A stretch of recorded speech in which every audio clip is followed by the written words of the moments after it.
we need to set the record straight. Venezuela had her golden years in the 70s and the 80s. Venezuela's oil industry was run by United States, by American companies, by Americans. Americans built schools, Americans built infrastructures and roads and everything.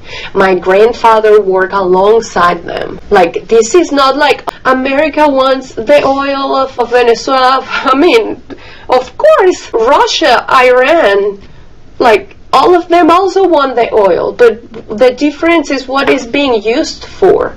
When Venezuela was in its prime, it was the United States. We have words in our language that are an adaptation of Americans. Like watchman is the guy that stand watch. We call it watchman.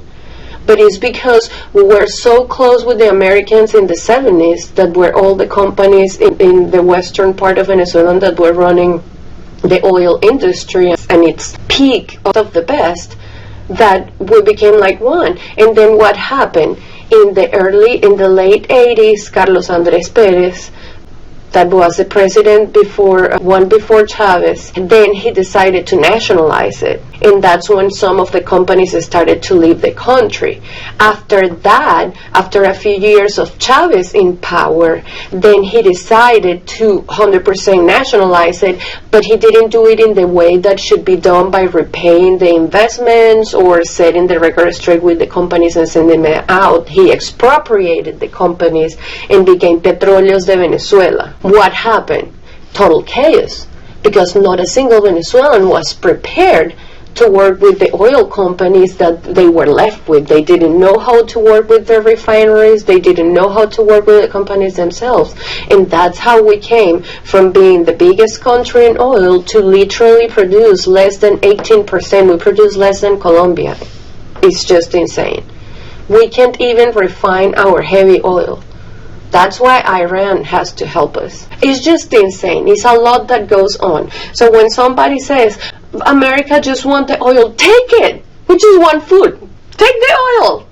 If Russia and Iran and all of those countries are taking it already, Cuba, please, America, take it. Welcome, Americans. Please. We just want to be able to have a life so we can pay for it, so we can live, so we can eat.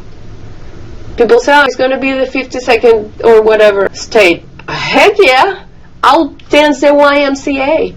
But because my family will have food on their plates, because I will be able to go and hug my brother. I haven't seen my brother in so many years. We are considered traitors because we left our country.